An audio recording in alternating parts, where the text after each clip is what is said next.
Magandang gabi po sa ating lahat at welcome po sa third episode ng Kajen's Inspiring Love and Life Stories. Ang ating letter sender ngayon ay nagngangalang Paul at ito ang nilalaman ng kanyang liham.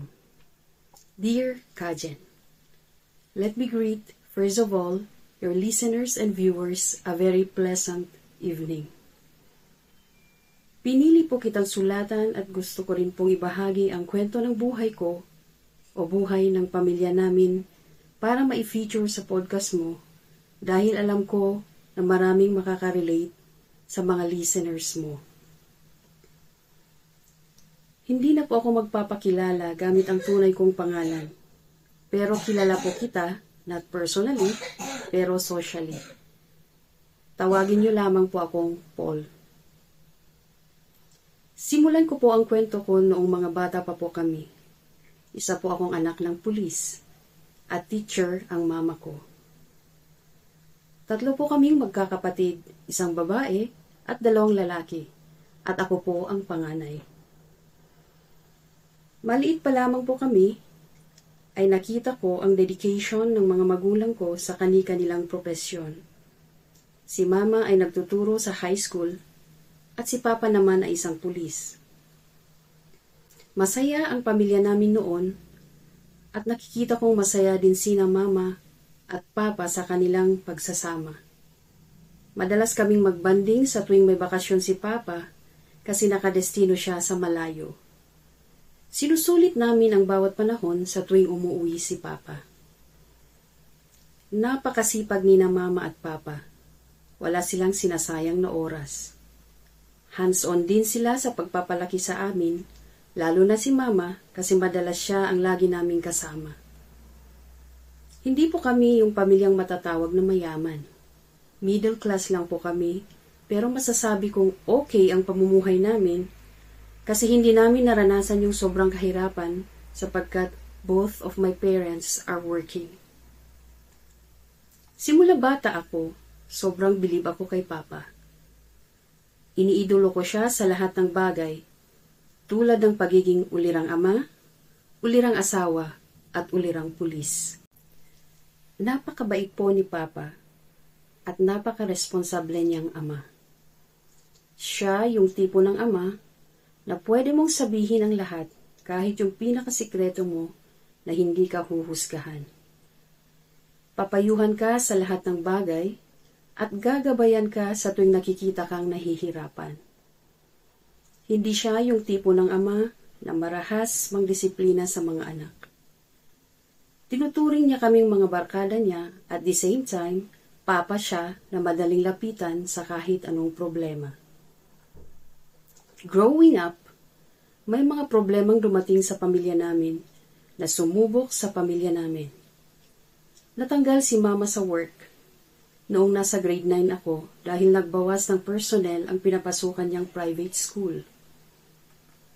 Noong time na yun, nakita kong na-stress ng sobra si mama.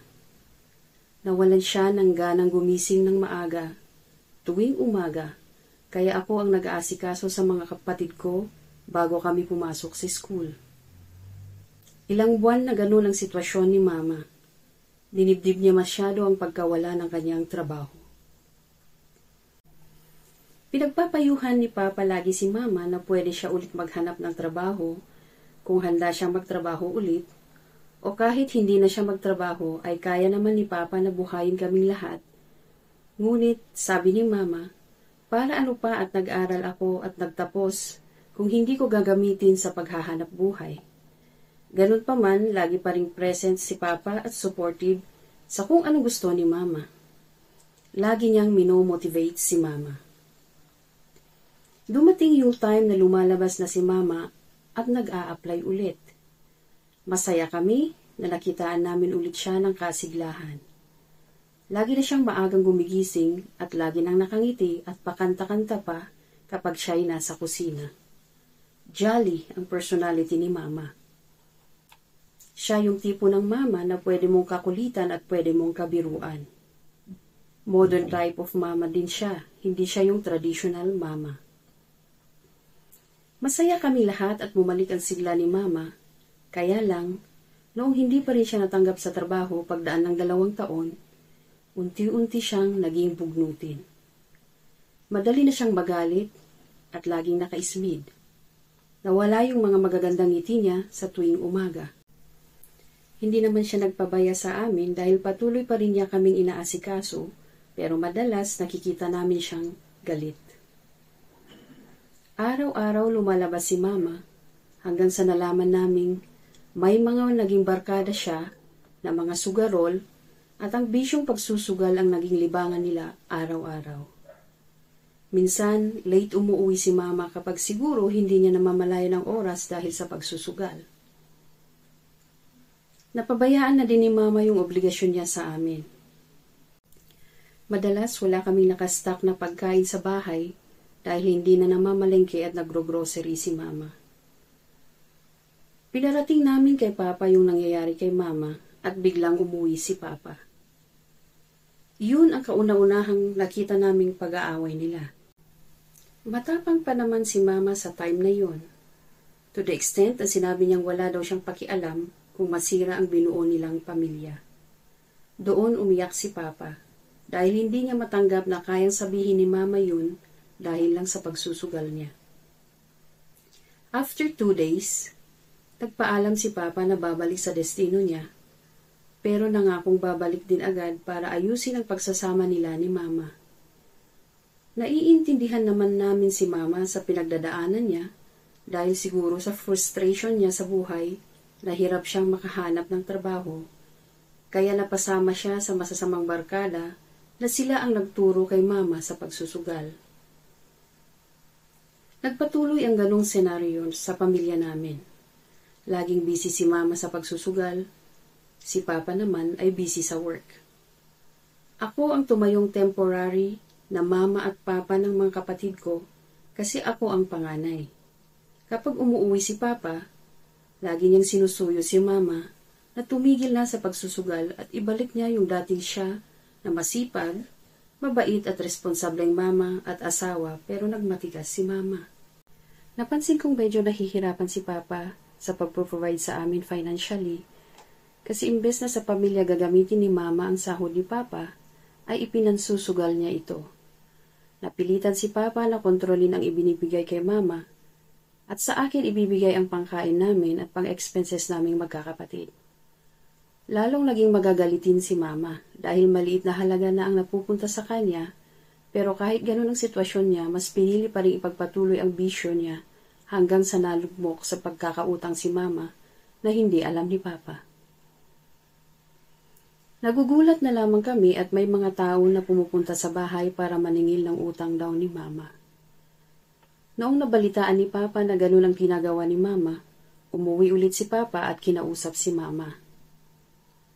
Nagulat si Papa at umabot ng milyon ang utang ni Mama na hindi namin alam kung saan niya dinala ang ganung kalaki ng pera.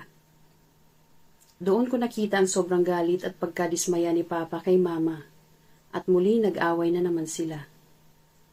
Naaawa ako kay Papa sa sitwasyon namin dahil imbes na makatulong si Mama, ay lalo pang dinadagdagan ang problema ng pamilya namin. Bumalik si Papa sa trabaho na hindi pa rin naayos ang problema nila ni Mama. At nung umabot ng 3 months na hindi umuwi si Papa, nagpasya akong puntahan siya sa kanyang destino na malayo kasi sa ibang probinsya. Siya nakadestino. Bumiyahe ako at pinuntahan si Papa para kamustahin at maibsan man lang yung pagkamiss ko sa kanya. Pagdating ko sa destino ni Papa, nandoon siya sa gate ng barracks nila, nakaabang sa akin. Ang luwang ng mga ngiti, napansin kong sobrang saya niya, na binisita ko siya. Sinulit ko ang mga araw na nandun ako para makasama si Papa. Ang pinaka nagustuhan kong personality ni Papa ay lagi pa rin positibo ang pananaw niya sa buhay, kahit patong-patong ang problema. Tinanong niya kung kumusta ang mga kapatid ko at kumusta na din si Mama. Sinabi kong okay naman mga kapatid ko pero si Mama nagsusugal pa din at madalas late umuwi sa bahay. Hindi naman naglalasing si Mama.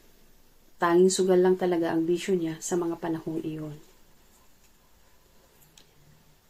kumain kami sa baraks ni na Papa, nagulat ako sa mga ibinalita ng mga kabaro niya na hindi na daw sinisingil si Papa sa contribution niya sa pagkain nila every meal kasi naikwento daw ng Papa ang problema namin.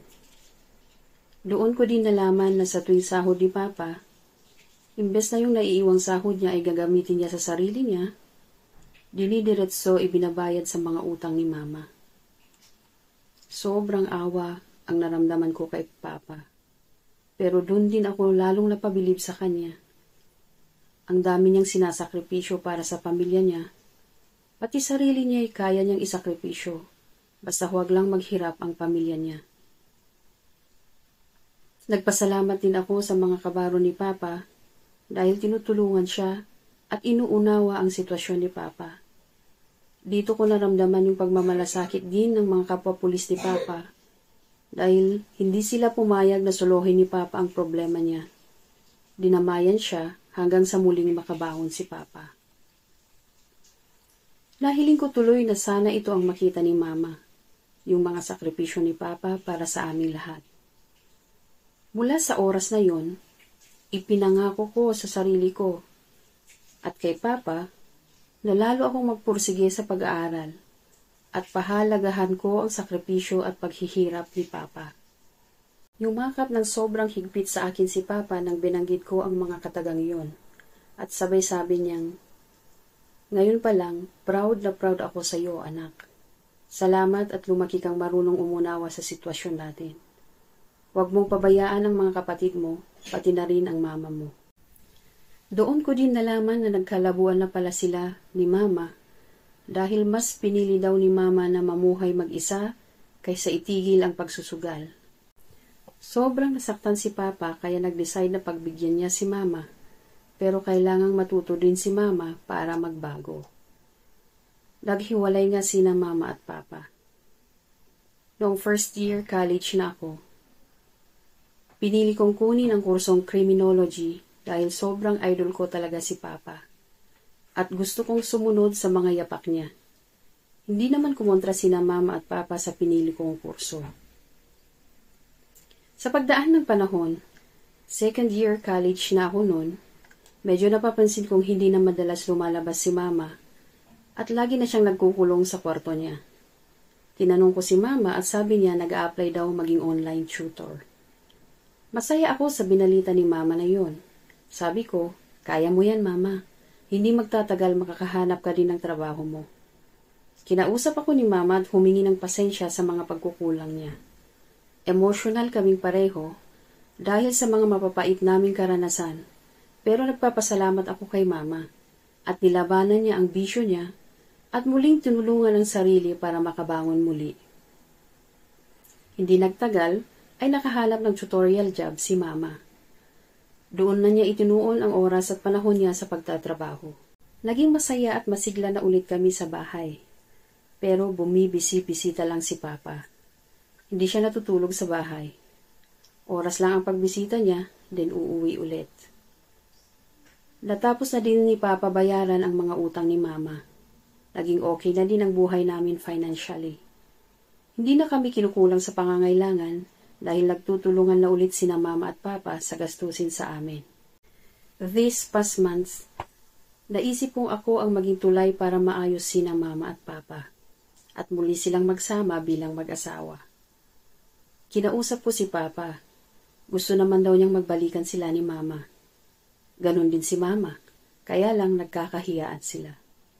Kaya noong 24th wedding anniversary nila, pinlano ko silang isurprise. Nag-set ako ng date nila sa dating restaurant na paborito naming puntahan. Kinausap ko ang mga staff ng restaurant na yun na i-reserve ang table for two at pahapyaw na kwento yung sitwasyon ni na Mama at Papa. Supportive naman ang mga crew ng restaurant. Dumating na nga ang araw na aming pinakahihintay. Naging successful ang date na sinet ko para kila Mama at Papa. Nagkakahiyaan sila nung una pero kalaunay magka-holding hands na lumabas sa restaurant. Sobrang saya ko noon na hindi ko namamalayang umiiyak ako sa tuwa at saya. Sabik na sabik akong makita silang muli na masayang magkasama. Naging buo na ulit ang aming pamilya. Kajen, next month ay gagraduate na ako sa criminology. At masasabi kong ang pinaka-best gift na matatanggap ko ay ang pagkabuo ulit ng aming pamilya na minsan ay winasak ng isang pagsubok na umuga sa pundasyon ng aming pamilya. Wala na akong ibang hihilingin pa na graduation gift, kundi makita na buo, muli at masaya ang aming pamilya. Matutupad ko na din ang pangako ko kay Papa at Mama na magtatapos sa pag-aaral at maging matagumpay sa buhay na ito. Ito lang ang alam kong maisusukli ko sa kanila sa lahat ng pagmamahal, pagsasakripisyo at paghihirap na kanilang naranasan para sa aming magkakapatid, mabigyan lamang kami ng magandang kinabukasan. Mama at Papa, thank you po sa lahat-lahat. Mahal na mahal ko po kayo. Kajen, hanggang dito na lamang ang aking kwento. Umaasa po akong maging inspiration ito ng mga listeners at viewers mo. Maraming salamat po. Paul, thank you so much sa tiwala mo na ma-feature ko ang napaka-inspiring na story ng buhay ng mga magulang mo at ang pamilya ninyo. Napaka-inspiring din ang katatagan mo bilang uliran at mapagmahal na anak. Congratulations sa iyo on your coming graduation at regards sa mga magulang at mga kapatid mo.